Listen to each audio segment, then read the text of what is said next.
Hi guys, how we doing? Welcome back to the Free Amas podcast. Back with Luke, as always, getting one in just before the international break. How's it going, mate? Yeah, mate. Been a while. With results have been okay since last time we did a show. Obviously, it's just been so busy to try and get shows going. You know, it gets to this sort of time of year and work sort of takes over and life takes over a bit. But it's nice to know that some people have been wanting us to come back as well. I see a little thing on Hammer's chat actually as well, where Gio and Gonzo were saying about that we're good lads, but we haven't had a lot of content at the minute. But like I say, life does get in the way. Mate. So starting with Saturday, the Burnley game. Obviously, it's been spoke about loads now. I did a good review, got loads of views. Thanks a lot for that. All those views for that video. Great game. I've seen a few comments, on a few of the channels, papering over the cracks a little bit potentially, in terms of, we still made it hard for ourselves. We still conceded goals. But what was your views, mate? Mate, I thought it was a fantastic game. Fantastic game. Really entertaining. Really good to watch. Fantastic attacking intent. I will admit that, particularly when it went to 2-2, I just thought, this is a joke. Typical West Ham, can't hold on. But we just kept going, and we got the result we deserved, mate. We scored 4 goals. It could have been 6. Oh, easy. We could have had a penalty as well. Could have had a penalty. Cleared off the line. Yep. Hit the post. I thought it was a fantastic game. And what people were saying, it's papering over the cracks. I don't get that mentality. Like, the way that we're playing football at the minute, we're playing good attacking football. Yeah, we haven't necessarily had the results, but you can see the progress. You can see it. And I think I went to the Tottenham game. I think we've been a bit unlucky as well. Massively. To be honest with you, massively. Like you say, mate, the football. And I'm not sitting here being some super positive channel in any way. The football has been a lot better. We're playing some lovely football. We look like we can actually break teams down. But over the, I'm looking at the Tottenham game. I'm looking at the Leicester game. We just couldn't. We didn't have a killer to get the goals. We've had loads of chances, but they're not going in. Or we've met really good goalkeepers at a good time. Like Lloris of that day was amazing. And then the Tottenham Cup game, it was that defender, the young bloke. He gave away 2 penalties at the weekend. But against us, I don't know. He just seemed to be there every time, getting that tackle in that last ditch. Yeah, and you can't forget as well, we're completely and utterly decimated by injuries again. I think, honestly, I'm delighted with the way this season's going. I think we're just going to get better and better. The results will come. We've had the hardest opening fixtures of any team in the league. Statistically, that's a fact. Based on points per game so far, we've had the hardest opening fixtures. I'm delighted with the way we're playing. We're playing good football, playing attacking football. Youth players are coming through. I don't know what there is for anyone to be upset about at the minute. I genuinely don't. Just touch on that Tottenham Cup game. I was disappointed with that, though. I have to say, I was disappointed that we sort of went out that game. Again, but I do think we was a bit unlucky. Yeah, don't get me wrong. The goals were awful from a defensive perspective. Defensively, all the 3 goals were awful. But I don't know. We did get a little bit unlucky in terms of we didn't have that little bit of killer. Yeah, it would have been nice. It would have been nice to go on. Obviously, especially Tottenham in the cup, it would have been fantastic to knock them out. But again, the injuries we've got in a minute, I don't know. It was just one of them. I think it was just one of them things. One of them dates. They were playing pretty much their B team. We were playing effectively forced to play our B team. Their reserves are better than ours. It's just the way it is. Do you know what I mean? And people say the B team. I'm sorry, Christian Eriksen. If he's a B team player, do you know what I mean? Like he goes in a Barcelona team and a Real Madrid team. Christian Eriksen. Whenever he plays, he's that good a player that he can make. He's got that ability to make a team better. He's that sort of player. But yeah, disappointing. But the Burnley game, back onto that. Obviously, great. Like you say, mate, you touched on it a little bit there with youth players. Grady Diagana. As much as we're were all devastated with the Yarmolenko injury a couple of weeks ago. This man has took his chance and stepped up, and listen, he's doing more than what Antonio does for me for the last 2 years. Yeah, massively. Fantastic talent. He looks so confident. He looks like he's not scared to take players on, and that's something we've been really, really lacking since Lanzini's been injured. Like, he's not afraid to run at someone. He's not afraid to try a bit of skill and take someone on. Yeah. Even that's something I will say. Even the likes of Felipe Anderson doesn't really look like he hasn't really been taking players on. Do you know what I mean? Not until he scored his second goal. Once the second goal went in, it was like, oh, do you know what? I might try and start taking on some players here. And hopefully that continues. Hopefully his confidence grows from that. But that's definitely something that we've been missing. And he's got that directness, that let's try and make something happen, but with more skill than the likes of Antonio, who just runs into people. Yeah. It's fantastic. That chest, I don't know whether that was actually an assist or just a bad touch. No, do you know what? I have to say, joking, when I saw that, when I saw that, I thought, fair play, mate, because that was quite a good touch, that. And I didn't expect that from Antonio. I'm surprised he didn't just smash it, but there you go. He took it. Duff took that goal well as well, and there's like the touch on the side of the boot. It's like Michael Owen sort of style goal, actually. Great finish. He's a great player. He's, regardless of how well he's done at West Ham, and his scoring record's actually really good at West Ham. As soon as he went in the box, it was. I turned to me, Dad. He don't miss. He don't miss. If he's in the box, he don't miss. He doesn't miss. Grady Diagana, fantastic. Anderson, best game we've seen him since the Manchester United game. Like the curling shot that got cleared off the line, that would have been an absolute cracker of a goal. Brilliant. The Scholes-esque volley that he had outside the boot. What a goal that would have been if it would have got in. He could have had 4 or 5. Do you know what I mean? Easy. Like you say, mate, hopefully it continues. Declan Rice, we'll probably talk a little bit more about him again in terms of the contract stuff. But again, he's growing every game. Just dictates that it doesn't look like he puts a foot wrong anymore. Diop Balbuena, fantastic. Zabaleta always puts in a shift. And I've got to say, because I don't know whether I've actually said it on a podcast, Snodgrass, for me, most improved player in a West Ham shirt. He has got quality as well in that left foot. That left foot has got quality, the passing. And he'll run at the end of the day. Yeah, 100%. And I think we knew that when he signed, that he has got a great delivery on him. That left foot from a set piece, fantastic delivery, good corners, decent free kicks. And yeah, like you say, mate, he's come back and he's really given his everything into showing like, right, I want to fight for a place in this weight team as well. Yeah, fair play to him. It's great to see. It's brilliant to see. Yeah, no one wants to see West Ham play a foul. No, like, do you know what I mean? I would love him to get a Premier League goal. I know he got a goal in the cup the other day, but I think a nice Premier League goal for him would really like boost him up. You know, I like him. I like the guy. I've always liked him. I liked him at Hull. I liked him at Leeds. Obviously, that when he first joined West Ham, it was a bit iffy, but it was a very toxic sort of time at the club. There, you know, Pyatt had just left. And like Gokhan Tor and people like that, it was real toxic time that he actually joined. But a great performance, 4-2. And yeah, it's a much needed 3 points. And obviously we're going to the Huddersfield game now before the international break. They got their first win on Monday night, an own goal against an even worse team in Fulham. It's not going to be easy. Oh, mate, listen, I'll tell you what though, you say that, like I watched that game and they are shocking. Like they are really, really bad. Yeah. Well, they still haven't...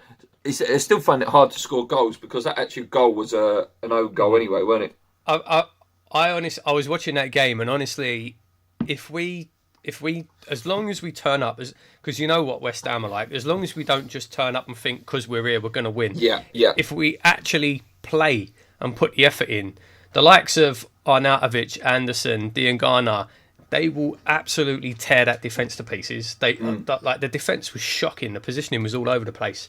Yeah. If we turn up, I think we could absolutely batter them. Like I think we could really do damage. Hopefully, mate. And we didn't even mention him either. And had I not mentioned the man I've just got on the back of my shirt, Arnautovic, another great goal. You know, hustling in defence. And again, is it another one? As soon as he got that ball, he ain't missing. He's too good. He's too good. To miss that sort of opportunity. On Huddersfield, like I say, they're not great. They did we didn't really get much out of them last season either. If I was sort of trying to think of the results, I'm sure we didn't beat them last year if I remember. I might be wrong. I'm sure we didn't beat them. You would remember better than me, mate. I can't remember what happened yesterday. Yeah, I usually do the research, and I ain't done the research. I haven't had time, but I'm sure we didn't beat them last year. But yeah, Mark's last game, obviously of his suspension, and I see a little quote from Pellegrini saying that he may actually find it hard to actually get back in. Mm. You know, he said he would always be his captain, but in terms of starting, it's not. You know, it's not stamped on. Well, yeah, I mean, Snodgrass has really taken his spot. Yeah, and I like Obiang. Like, again, didn't really mention him, but I thought he put in a really.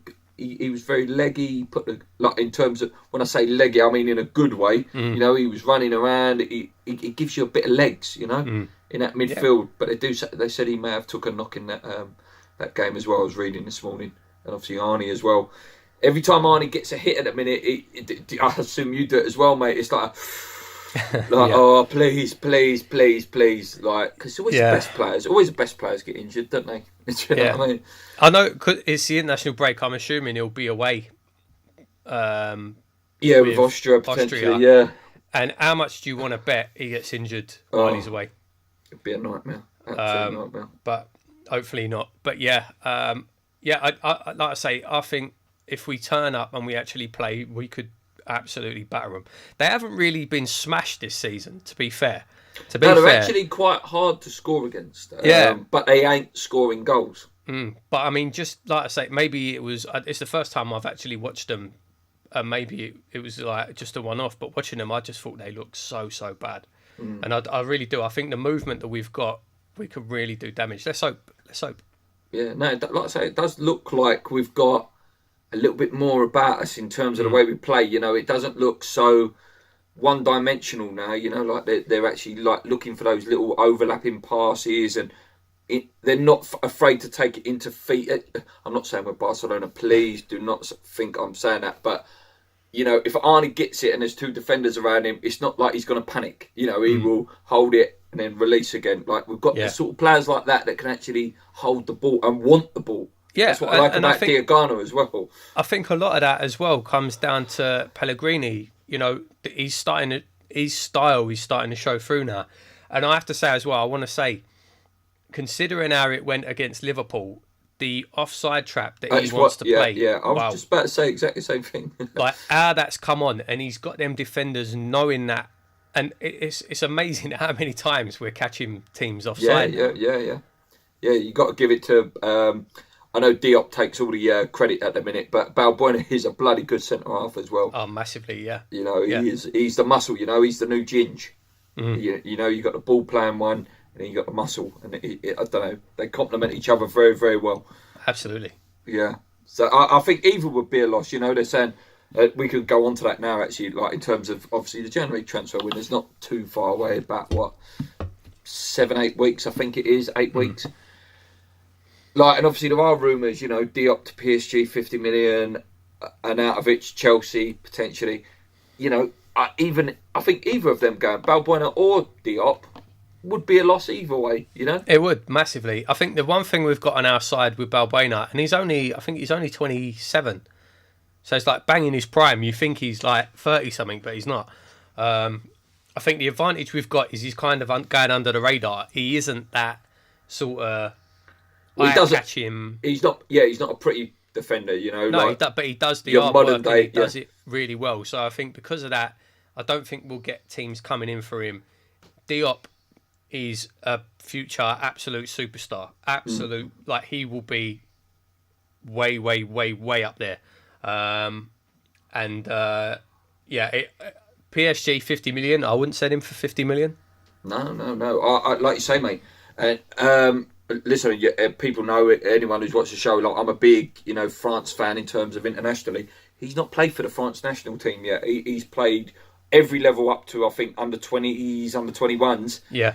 So, you know, as soon as he gets that France cap, which will come, you know, probably Euros 2020, his price will just go bang, you know, especially if he's playing next to someone like Varane or whatever. That, you know, there's some fantastic French defenders out there. But he's getting all the plaudits, and he's Mourinho, and like you say, PSG are linked. Yeah, I wouldn't sell him for 50 million yet. because you could potentially get your 70s if he progresses the way he looks like he's progressing.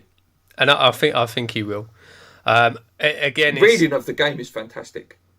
Oh, the way he gets them tackles in as well, so clean. Yeah, I've seen a few people mention it, and obviously before our time, but you can see obviously from videos and stuff, but very, very Bobby Moore-esque. Yeah. The way that he reads the game and the way that he just seems to be there, and the way that he tackles is listen, guys, don't jump on us thinking we're comparing him to Bobby Moore, but like from clips I've seen, like I know exactly the clip you're talking about as well, mate. The Brazil clip, that one of Bobby. Like there was a tackle he did on Harry Kane in the Tottenham game. Yeah, unbelievable. It was so clean as well.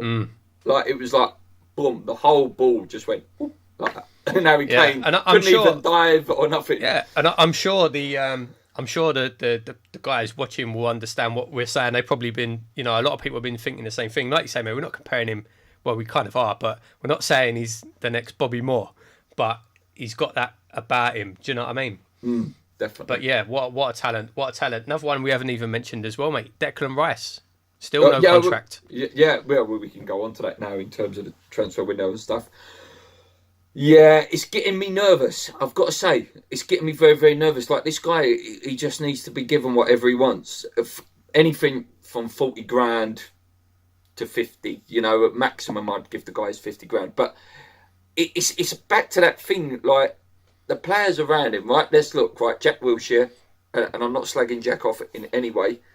He's on 100 grand a week. He's not even in the team. I don't know how much Mark Noble's on. Let's say 70 grand, Mark Noble. He won't be. I think Mark's only on about 45, mate. No, in terms of loyalty, he may have earned that. I don't know. Please don't quote me on that. Someone like Obiang's probably on about 35, 40 grand a week. Blah blah blah blah blah blah blah. In terms of who has been one of the most important players in the West Ham team this season and sort of the back end of last season, is Declan Rice. He is an established first team player. He should be getting an established first team player wages. We can all sit here and go, 3 grand, blah, blah. Let's forget about the real world. We're talking football world. That man deserves 40 grand plus. 100% agree, mate. I think the biggest problem that West Ham has got at the minute is, from his agent's point of view, what's the rush to sign a contract? Every game he plays, his value goes up. Yeah, and if he does get an England cap in the next few months, Jesus Christ, how much can they start quoting then? Yeah, I mean, that's the thing. There's no rush whatsoever from his side. Like I say, every game he plays, his value goes up. And if they hold off, he can just ask for more and more and more. It wouldn't surprise me. I don't think a lot of it comes from him. No. A lot of it comes from him. I think it's his agent. And to be fair to his agent's doing his job. Yeah. That's his job, is to get him as much as possible. Which is fine. I've got no issue with that. I would have an issue if he starts touting him around to other clubs. Yeah, because Jamie Redknapp, and we all know how much Jamie Redknapp loves West Ham. I don't know whether you read his article saying about the Man City could possibly look at Declan Rice within the next year or so as a replacement for Fernandinho. Yeah, I did see that, yeah. And I know we're West Ham fans, we're biased, but you probably have got to admit, listen, if he carries on this progression, then big teams are going to look at him, especially if he's English as well. Well, not even English, it's homegrown, so it could be any British Isles. Yeah, 100%, mate. Absolutely 100%. I think they will be looking at him. I think they're probably already looking at him. I don't think he wants to leave, and I think he will sign a new contract. I don't think he wants to leave. It seems like a few places I've seen reporting that he's out of contract at the end of the season. I'm pretty sure he's not. I'm almost certain he's got at least another year. And I think we have an option of the year as well. Yeah, I think it's the option of the year. I think the big thing at the minute is no one knows. So the date that I've seen is 2019. But I don't know, and this is what seems to be confusing everyone, is that including the option or not? So is it 2019 with the option, or is it 2019 plus an option of another year? Do you know what I mean? I don't know, mate. That's what no one seems to know. No one seems to know. But it would be absolute heartbreaking if he does leave, though. Oh, because again, you're losing. Again, it's a quote that's been going around. I know you and Lee have been using it, mate. There will be a day when we're sitting here going, Do you remember when we had Rice and Diop at the back, or when we had Rice and Diop in the same team? And I don't want it to be next season that I'm saying that. I want that to be, I'm saying that 4 years time, 5 years time. Do you know what I mean? Hopefully we never say it. Hopefully they stay, you know. But yeah, no, absolutely, mate. It would be gutting, you know. We seem to have a really, really good spine that we can build around at the minute. You know, Fabianski, fantastic keeper. You've got Diop, you've got Balbuena, you've got Rice, Diangana coming through, Arnautovic, Lanzini if he comes back as good as he was. We've got such a good spine there to build around, and that's what we need to do. We need to keep it and we need to build on it. Yeah, because it is that thing. It's like if you want to, you know, I say them all the time, like Tottenham, you know, they didn't turn into the team they are now in 1 season, 2 seasons, 3 seasons. This has been a project since, you know, Harry Redknapp, when it was Bale and all of that lot, and early Modric. You know, they've took them time and built that. And that's what we need to do. We need to keep your Rices, keep your Diop. But then one day, it might come to a state, okay, we need to sell a Diop, say for 70 million. But then you get 2 world-class players in for that. And then that's how you gradually keep this building process going. And, you know, if Rice is a youth player and he goes for 50 million, all profit, Diangana, if he comes through, really, really good, you potentially get 30 million for him. Again, this is all in hindsight, if they all become really, really good players. Like, that is how you build a good team. Like, you've got to use that youth team. Got to use it. Yeah, so as well, mate, transfer window-wise, before we talk about the potential ins, because there's been some rumours as well about ins, Arnie, mate, rumours about Chelsea. I'll be absolutely devastated if he goes. I'll be devastated. Absolutely devastated. You know, closest to Paolo we've had in a long, long time. Could you see him go, though? I don't think he will, mate. I don't think he'd openly look for a move. But I don't know. I don't think he. I think he likes being the man. The man. Do you know what I mean? The man. Yeah. I think he likes being the man, the main person at the club. I think he likes it at West Ham. I don't think he would leave. Maybe. I mean, I don't know. I really don't know. It's hard to know what kind of character he's got. You don't really know. I'd like to think that he'd want to stay at West Ham. Yeah. But yeah, it doesn't help. You know, all the pundits are giving it. You know, Arnie could be the man. You know, potentially. Say for example, Chelsea. They look like they're right in the title race. They look like a bit of a dark horse to win it. You know, he could be that man that goes in there and ticks them over the line. You know, but I hope not. I bloody hope not. Anyway, moving on. A couple of players being linked. You know, we'll start with the biggest one. El Shawari, obviously. Used when he first came through, you know, I'm sure he won the Golden Boy Award, I think, at one point when he was playing. Where did he start? AC Milan. And obviously his career went a little bit dipped in it, and then obviously he's starting to get it back now, wherever he is now. Where's he at? It's gone. Is he not still at AC Milan? No. And he at Lazio now, or Napoli. I couldn't tell you, mate. I thought he was still there. He's not at AC. He's definitely not at AC anymore, because I was reading about him after yesterday when I read the article. Very exciting player, but another left winger. Yeah. Not something we need, left wing, really. Oh, really? I mean, yeah, it's a strange one. Like you say, mate, it's not really a position we need strengthening. So, yeah, great, or the potential to be a great player anyway. But I don't know if there's much truth to it. And like you say, is it a position we really need? No, we've got so many left-sided midfielders. We don't really need another one. Another left-sided player I've seen mentioned, believe it or not, is Dimitri Payet. Apparently, a journo has said that he could be coming on a 6-month loan in January with an option, with a 1-year option at the end of the loan, with a big loan fee. It's a weird one, that, because part of me could see it, part of me couldn't. If Marseille need the money, which it seems like has been the reason they've let him go before, then you can kind of see it. But at the same time, he's still doing really well. He's their captain. Why would they let him go away on loan? I don't know. It's a weird one. There's no denying that the geezer is still, you know, he is borderline world class. He is. He's fantastic footballer. Oh, it's a tough one, you know, because he did hurt me. I would take him back. I would Yeah. definitely. I would take him back. Imagine his free kicks and deliveries, and with Arnautovic on the end of them. Do you know what I mean? Oh, the link-up play would be incredible. Like all these little boom, boom, boom, boom, boom, boom, you know. You get Lanzini back as well, and you get Jack in there as well. One thing, I mean, like I could kind of see. Imagine Payet on the left, moving Anderson in the middle, Arnautovic up front, and Diangana on the right / Yarmolenko. Very exciting. Yeah. Very exciting. You know. Yeah, another couple of players. Obviously, Ruben Loftus-Cheek apparently will not be coming now. Sarri has blocked that. Let's be fair, he is a bloody good player. Oh, Yeah. Ruben. That would have been a fantastic signing, Yeah. but Yeah.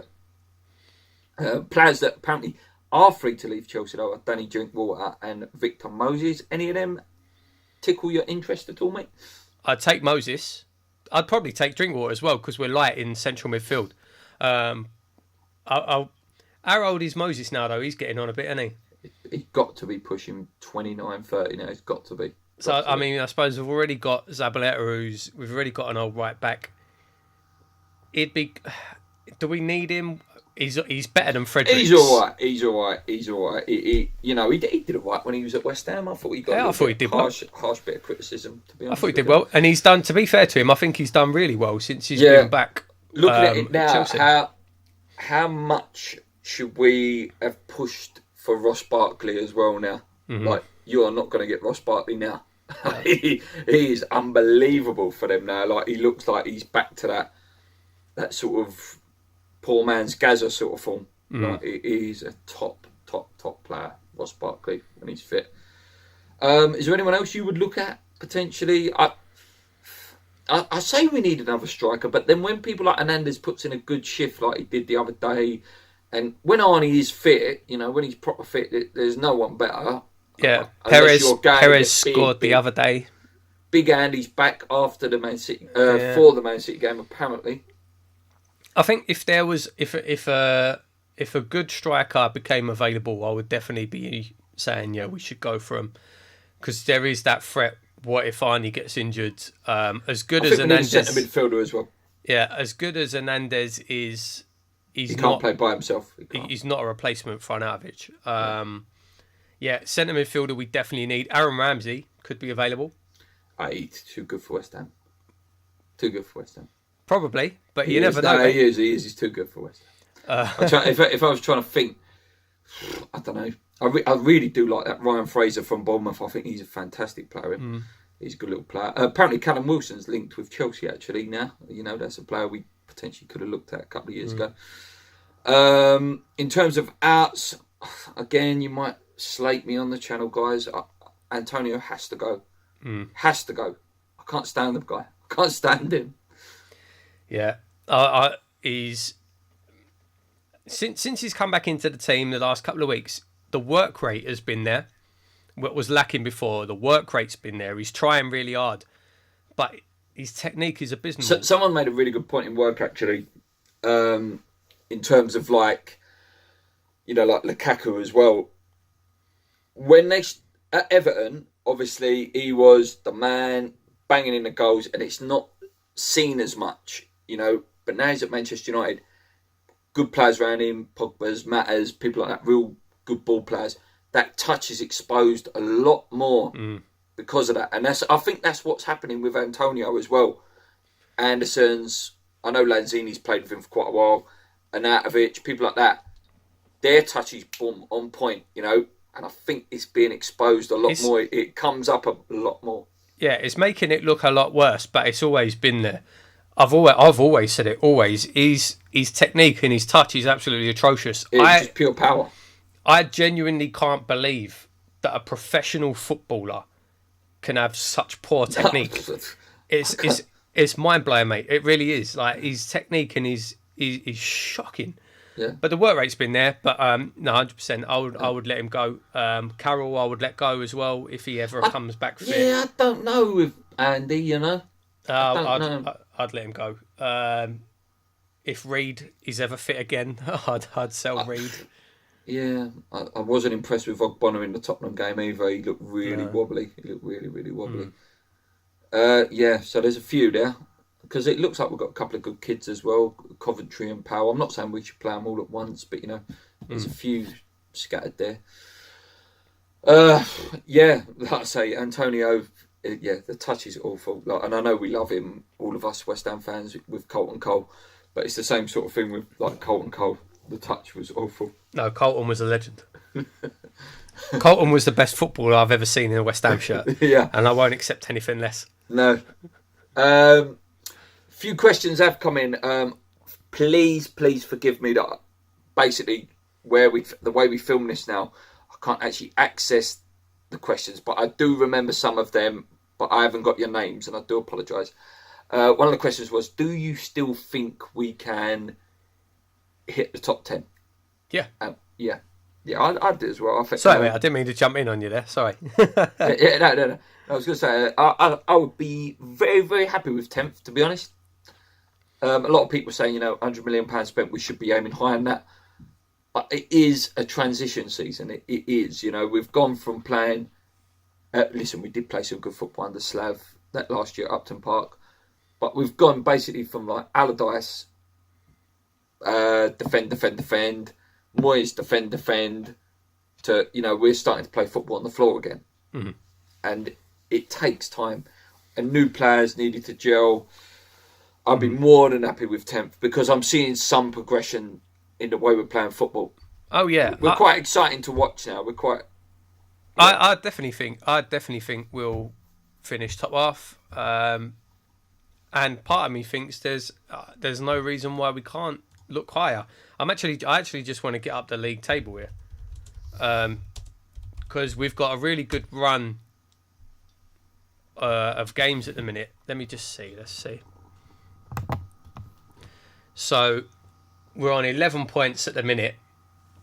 I'm not being funny. We're 9 points behind 6th. Do you know what I mean? String a few wins together. The fixtures we have had have been a bit cruel. Yeah. You know, if in this next run of games, if we pick up a few wins, and I hope we do, you know, 100%, we could easily be knocking on, you know, the likes of Bournemouth and Watford's door around that top 8. It's possible. If we have a good run of games. You take out that Man City game because, you know, that's tough. That's really, really tough game. After that, like, there's some really easy fixtures up to Christmas. Like, right up to Christmas, there's some really easy games. Okay, I have found the questions. Here we go. I've managed to get them working. Hammer's Poll says, which player or players should benefit more from Yarmolenko's injury? These are some of the questions from a couple of weeks ago when we didn't finish the show. Well, by the looks of it, it looks like Grady Diogano is going to benefit bucket loads, you know, from this. He looks very exciting. One of the best players to come through. But I don't want to overhype him. I think I said that in my review. You know, we've seen Zavon Hines, we've seen Junior Stanislas do exactly so. Zavon Hines, I remember going to a Liverpool game and he destroyed absolutely tore Glenn Johnson one. You know, he was incredible. I don't even know where he is now. I remember him being at Dagenham at one point. So we don't want to overhype him too much. On that, very quickly for the next question, Paul. Reece Oxford. Has he got a future now of West Ham? He's another one I would sell now, to be honest. Do you know what? I actually wouldn't mind seeing him get another chance. I feel like I might be wrong here, but has he been injured and he's just coming back from injury? I think he's been playing for the under-23s. I mean, I would quite like to see him back involved and you know, see if he has still got anything about him. I'd quite like to see him get given another chance if he deserves it, if he's good enough to get a chance. Because we got, obviously, Nathan Holland apparently he's just come back from injury as well. He's meant to be the real next big thing, so it'd be nice to see him. And obviously, a name that's, obviously, you got to tout in there, Zande Silva, you know, striker. He is. He's got a bad injury as well, Yeah, hasn't he? yeah, he's just come back. I was reading it. He should be back in the next couple of games. But yeah. John Phillips says, "Who's the most improved player this season since the start of the season, and how do you feel the squad? And do you feel the squad still have dead wood? If so, who?" We'll start with the dead wood question, mate. Antonio. Yeah. We kind of covered it already a bit. You know, the likes of Antonio, Reed, Carroll, all these players are practically always injured. Byram, probably. He's at Forest at the minute, isn't he? Potentially Cresswell, you know, the way that we've been playing, potentially even Masuaku, and I like Masuaku a lot. Yeah, I like Massa, but maybe a left back is where they need to be looking in the summer. I wouldn't say in January. I don't think it's that urgent a deal. Obviously, a right back may even be needed in a couple of years' time as well. Because I did read some rumours that Zabaleta, the Hammers are like the board and stuff are pushing for that 1 year option to give him another year, and I definitely would. Listen, he hasn't got the pace. But apparently, did you read that stat that he was the fastest running player on the pitch the other day? Wouldn't surprise me, mate. I don't think he's as slow as people make out. Yeah, he ran like 20.8 miles an hour, which was the fastest run of any player in that game. Yeah. But he puts a shift in. He's a true captain, like big time. You know, that Lucas Neal sort of thing. You know, like he's a winner. And yeah. You can't. The word is, application. Like that is a true professional footballer, and there's a lot more footballers that should be playing that. You know. Yeah, 100%, mate. If all of our 11 played the same way Zabaleta did, you know, we'd be winning the league. And it goes to show, you know, how this man was, you know, in the team of Man City for 10 years. You know, he weren't being carried. He probably was, at the time, one of the best right-backs in the world. His other question was, who was the most improved player of the season? I think I sort of touched on it earlier on in the show. Robert Snodgrass for me. He's been fantastic. Been absolutely fantastic for me. Really, really has. Can't really pick any of the others, you know, because I would give signings. Yeah, there are new signings, but I would give a shout to Diop as well, because he was shaky his first couple of games. But obviously, new signing, acclimatising to the league, to the team, all the rest of it. But yeah, Snodgrass, I think, is definitely a good shout. Brilliant from him. Next question. Oh, they're gone again. Questions are gone again. I do apologise, guys. Was there anything else West Ham wise, mate? Obviously, there's still some rumblings with the stadium. That's got to go on and on and on. But I think, you know, it's starting to get a bit of identity. We're starting to get a little bit of identity now. It seems like the crowds sort of starting to enjoy going there a bit now again. But that was always going to be the case if the football improved. Yeah, I can't speak for that, obviously, because, you know, I don't go over there. But yeah, I hopefully it is. Hopefully the match day experience is getting better for people. I have to say, every time I'm reading the forums and stuff, people still seem to be hating it. But like I say, it's not really something I can speak on. I live in a different country. Yeah. So last little bit on sort of West Ham stuff. Obviously, Andy Carroll is back soon. You know, best plan B in the Premier League. Jack Wilshere apparently been delayed a bit longer, and obviously Lanzini apparently is going to look like March now, which is a shame, you know. And there's no guarantee that he's going to come back the same player, which would be heartbreaking. It would be devastating, mate. I'd be gutted, but let's hope he does come back strong. Yeah, he look at another player. You know, he's got good dedication, so hopefully, he comes back. So that's sort of it in terms of West Ham. In terms of Premier League, obviously Man City are still running away with it. Chelsea are doing a good job of keeping up, and so are Liverpool.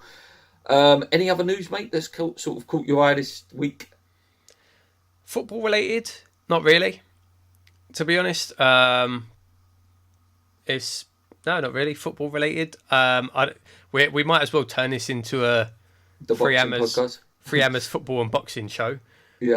But what about Floyd Mayweather? Oh, He's fighting a kickboxer in. Nice to see him fighting outside of America for a change, but what a weird fight. And they haven't announced the stipulation. They haven't announced the rules. I'm guessing it's just going to be straight up boxing. But it is no venue. It is an MMA promotion. But if he actually fights against a kickboxer, and if the kickboxer's allowed to kick, it's all over. He's going to get absolutely destroyed. He'd get battered. Yeah, that's why I can't see there being kicks. No, if there's not going to be kicks, which you assume there won't be, what is the point of the fight? It's not going to do massive buys because no one knows who this other guy is. No, but it will over there. Mm. I think, like, when you read between the lines, obviously, yeah, it might not do good in the American market, but over there...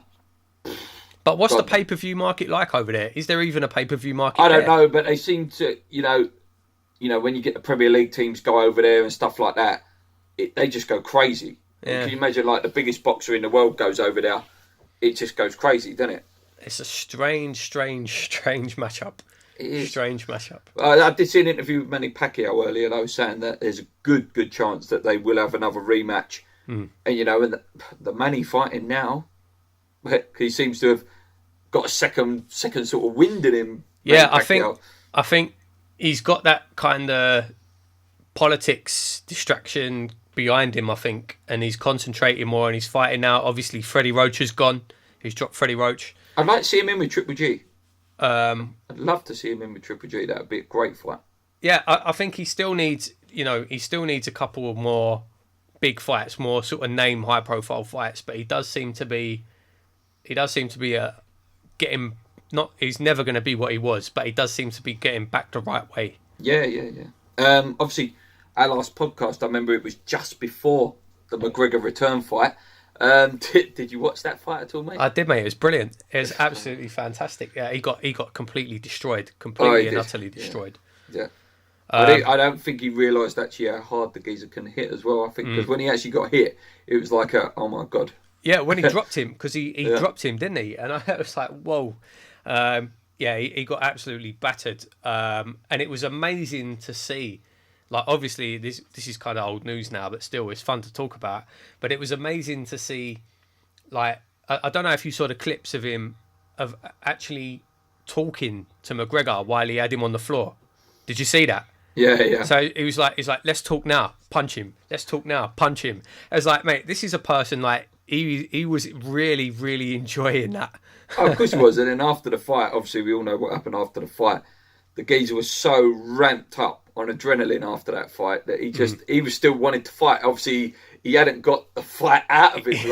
Like, he still had that fight in him. He still wanted to do some more damage. That's one thing I hate about McGregor. And to be fair, right, it's smart from a fighter's point of view. Obviously, it's smart, but I hate the way how easy McGregor taps out. It's like McGregor doesn't. No, but it's as soon as he knows he's in a position where he's going to get. Oh yeah, he don't even fight. Yeah, he don't fight at all. Yeah. He don't even try. He don't even try and get out of it. It's just no. I quit.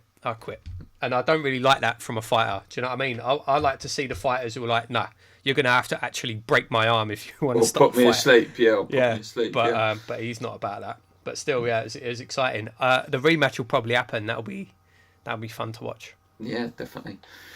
Big fight this weekend. Tony Bellew versus, I think you pronounce it Usyk or something like that.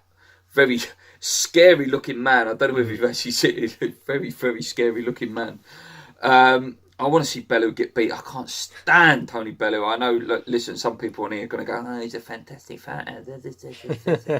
I can't stand the geezer. I can't stand him. I'd love to see him get absolutely put to sleep, to be honest with you. But I'm not discrediting Bellew. You know, he did a great job on David A. But I can't stand him. Can't stand the geezer. I have to say, in that Hay fight, I thought he looked good. I know he did. I'm not discrediting him. Before then, I didn't really rate him, but I thought, you know what, he actually looks decent. It's debatable whether he's a truly world-class fighter. And the thing is, as well, he's already turned around and flat out said, I will not fight Anthony Joshua. He's like, I don't need that in my life. And you sort of think, what sort of fighter are you? But still, there you go. Yeah, well, you can't blame him, can you? Bloody hell. Jesus Christ. Yeah, so I'm quite looking forward to that fight. It's quite an exciting fight. Obviously, Derek Chisora versus Dylan White is being remade. The first fight was fantastic. Fantastic fight, the first fight. Really enjoyed that. That was an absolute war. I think that was a text you actually sent me on the night, actually. That was a war. Apparently, the winner of that fight will fight Anthony Joshua. What do you make, though, mate, in terms of Eddie Hearn? Now, I know I share the same last name as him, but I can't stand the geezer. Like, he seems to sort of not mention Deontay and Tyson Fury. Like, it's as if... And listen, I know it's a money-making business, and he wants to keep that cash cow going in Anthony Joshua. But it's like, nah, come on. At some point, Anthony Joshua does have to fight either one of those guys. You know, he can't keep going, oh yeah, we'll fight Dylan White. Oh, and then we'll fight Povetkin. And then we'll fight this one and this one and this one. I think the problem is that they obviously want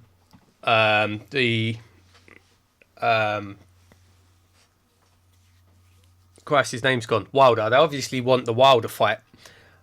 And yeah, Fury's floating around, but Fury's been out and he hasn't fought for such a long time. Tyson Fury can't just come back in and fight Anthony Joshua. He can't come back in and fight Deontay Wilder. If he beats Deontay Wilder. I don't even think that fight should be happening. But if he beats him, you're telling me he can't fight Anthony Joshua? He doesn't deserve a fight. And if he beats him, that's when they'll start talking about it. If he beats him, that's when they'll start talking about it.